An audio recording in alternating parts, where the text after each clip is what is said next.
Thank you for clicking on this video. My name is Terry Graham, and I am truly blessed to be a servant of Jesus Christ. The date today is February the 11th, 2022.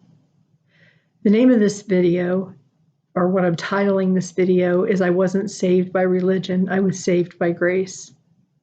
I want to share with you a time in my life that I guess you could say it was the straw that broke the camel's back. It was the darkest time in my life by far.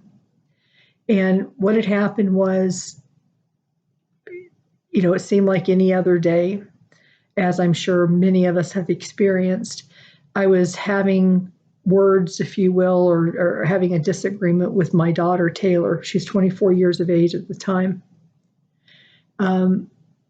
I was frustrated with her because I thought she had spilled something all over the kitchen floor. I really don't know that is truly what happened, but I was sure that she had.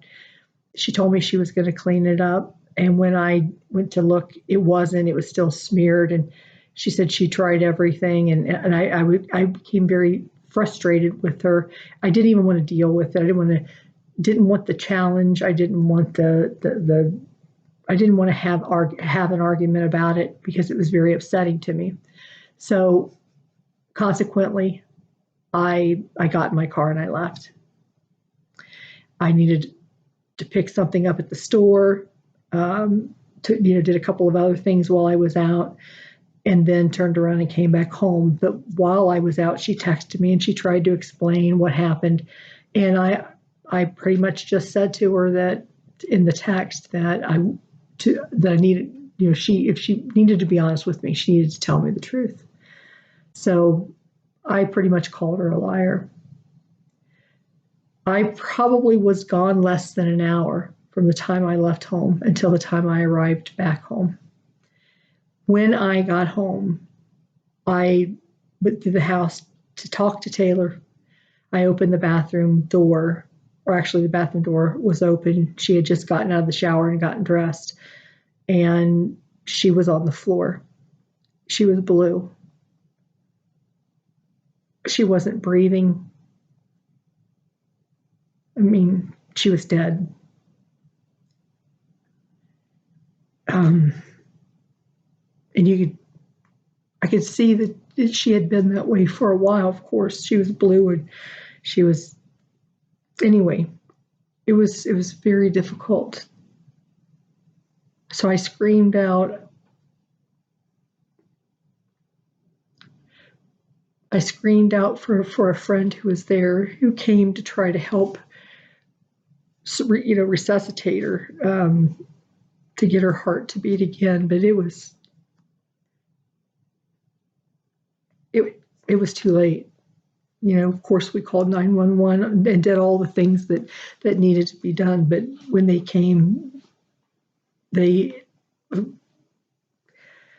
stated on arrival that she was dead. It's difficult to lose someone you love.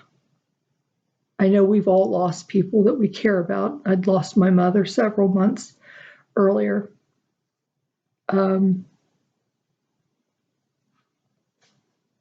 What made this particularly difficult for me is because Taylor and I had these difficulties, this challenge. I called her a liar. She was trying to talk to me, and it's like the last thing that I remember telling her is that she's a liar, and I didn't believe her. And I know I didn't use those words, but I made her feel that way. I caused her deep pain inside of her heart, and it really hurt her.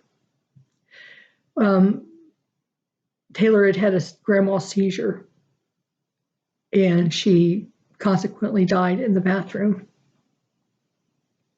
At this time in my life, I was broken. I can't even begin to say what that did to me.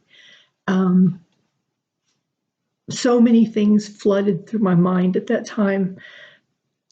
The events that had just happened prior, and that I'm seeing her there, and there's nothing I can do about it, and I can't change the situation, and how I made her feel, and how hurtful my words were to her. and how much I must have hurt her heart before she died. And I never and would never get a chance to try to work out the problem or to say I'm sorry.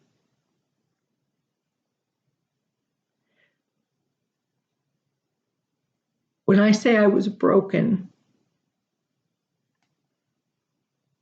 I truly felt that inside of me that my heart shattered into so many pieces.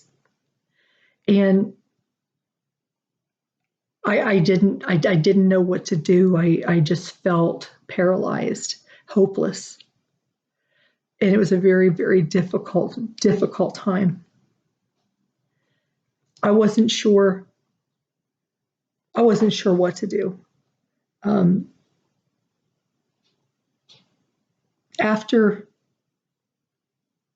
several days after coming back from her funeral, I believe that was the first time that even when I was there, I was thinking, I need help, that my heart is going to explode.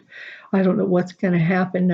But I didn't, there was one man that I knew that I could go to, that nobody could truly understand my heart except the Lord. Surely he could heal me. I've served the Lord my entire life.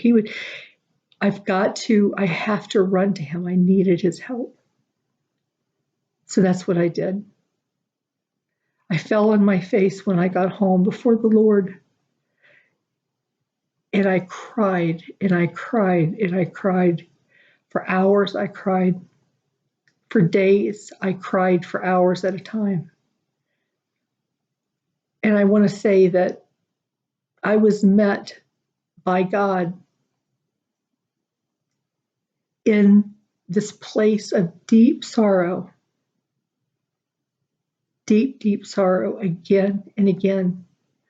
The Holy Spirit of God, his presence was liquid love. I cried out for him for help. And I just felt that he crawled on that floor with me and he just wrapped me up in a warm blanket of love. He held me as I cried for, like I said, hours at a time. It was several weeks, maybe a couple of months, that pretty much all I could do was cry. He was always there, always there. And during this time, I realized I had never felt such pure love in my entire life. I realized how real that he is truly divine, and his presence is love. Well, this took me on a whole journey. And this journey was learning that love is what saved me. I will continue in the next sessions to explain what happened in this journey and how I met Jesus Christ truly for the first time. Again, it wasn't religion that saved me. It was love that saved me. God bless you.